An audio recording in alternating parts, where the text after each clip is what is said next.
लड़की बस दूरबीन का उपयोग ये देखने के लिए करना चाहती थी कि चंद्रमा कैसा दिखता है।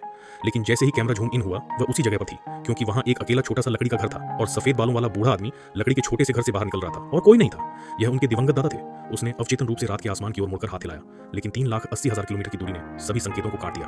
बूढ़ा आदमी लकड़ी के घर के सामने चुपचाप बैठ गया, आकाश से दूर पृथ्वी को देखते हुए। तब से दूरबीन लड़की के जीवन का केंद्र बन गया है। हर दिन स्कूल के बाद घंटी बजती थी, वह घर की ओर भागा, चंद्रमा पर कैमरे को केंद्रित करने के लिए उत्सुक हो। उसने पाया कि उसके दादा हमेशा एक निश्चित समय पर घर के बाहर लकड़ी के स्टूल पर बैठे रहते थे। उसने बिना हिलने डुलने के नीले ग्रह को देखा, मानो किसी का इंतजार कर रहे हो। अपने दादा के लिए उसकी लालसा को व्यक्त करने के लिए लड़की ने हर संभव कोशिश की, लेकिन अंत में उसके सभी प्रयास व्यर्थ थे। चांद पर उस मशरूम की आकृति को देखते हुए उसकी आंखें नम हो रही थी। क्रिसमस जल्द ही आने वाला था। परिवार की हंसी हर कोने में भर गई और चांद पर बैठे दादा अभी भी उसी जगह बैठे थे। अचानक एक रिबन के साथ एक क्रिसमस उपहार बॉक्स चांद की रोशनी में नीचे गिर गया। दादाजी ने आश्चर्यचकित होकर उपहार पेटी खोली। मुझे उम्मीद नहीं थी कि यह एक लड़की की तरह एक दूरबीन होगी। उसने जल्दी से चश्मे को ऊपर उठाया। उसने अपने घर की स्थिति देखी और इस समय पोती खिड़की के पास अपना हाथ जोर से हिला रही थी। बूढ़े आदमी की आंखें तुरंत गीली हो गईं। उन्होंने अपना हाथ पृथ्वी की दिशा की ओर लहराने का भी साहस किया।